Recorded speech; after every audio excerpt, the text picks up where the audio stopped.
Rapat kerja Komisi 4 DPR RI dengan Menteri Pertanian Syahrul Yassin Limpo membuahkan solusi yang berbeda dalam penanganan wabah penyakit mulut dan kuku pada hewan ternak.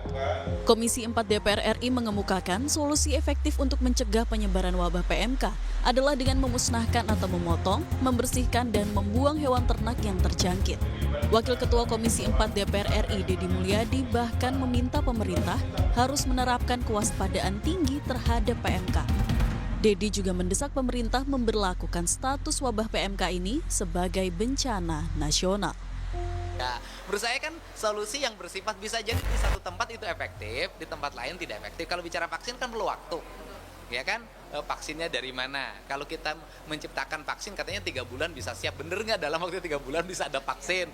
Kan menurut saya kan itu terlalu spekulatif. Yang paling konkret itu adalah yang sudah terpapar, dimusnahkan, diganti, duitnya itu selesai. Kenapa kita harus menghitung dampak?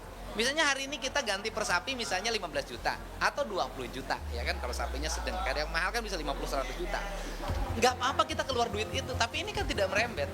Tapi kalau kita santai menghadapi ini dengan asumsi-asumsi yang kita buat yang dari sisi aspek akademiknya belum bisa dipertanggungjawabkan dalam pandangan saya, ya nanti keburu banyak. Pilih mana deh? Pilih ganti yang 10.000 ekor hari ini diganti dan dimusnahkan, kemudian selesai seluruh masalah, kemudian pilih nanti ada 1 juta ekor yang bermasalah.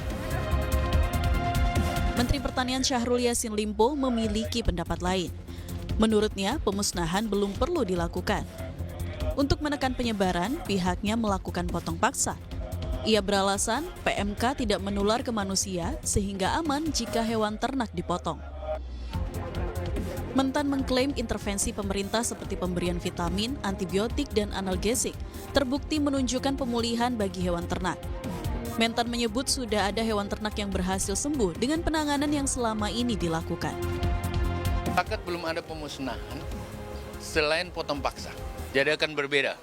Kalau pemusnahan itu dengan tubuh-tubuhnya semua dibakar, dimusnahkan, karena kelihatannya tren kesembuhan cukup bagus, tetapi tidak berarti sembuh itu sudah tidak carrier. Oleh karena itu kita masuk ke potong paksa. Potong paksa itu ya kita haruskan dia dipotong pada saatnya. Tetapi untuk sementara belum. Oleh karena itu menghadapi Idul Kurban, tidak ada keraguan kalau dari kami, karena mapping terhadap kepentingan kurban itu kita sudah lakukan, dan lintas provinsi juga tetap aman sepanjang dia melalui protokol yang sudah kita tetapkan. Protokol yang ditetapkan itu akan dijaga oleh karantina, diperkuat oleh pengamanan, dia sudah masuk pada green area, dan lain-lain sebagainya. Menurut data Kementerian Pertanian, sampai dengan 17 Mei 2022, PMK sudah menyebar ke 15 provinsi dan 52 kabupaten kota. Dari 15 provinsi tersebut, populasi sapi mencapai 13,8 juta ekor, sementara yang terdampak dari adanya wabah PMK sudah 3,9 juta ekor. Untuk menekan penyebaran wabah, Kementerian Pertanian akan melanjutkan pendistribusian obat-obatan dan vitamin, serta pengerahan tenaga kesehatan hewan ke daerah-daerah terpapar wabah PMK. Sementara terkait vaksin PMK, pemerintah menargetkan akan memulai pendistribusian sebelum bulan Agustus. Tim Liputan, CNBC Indonesia.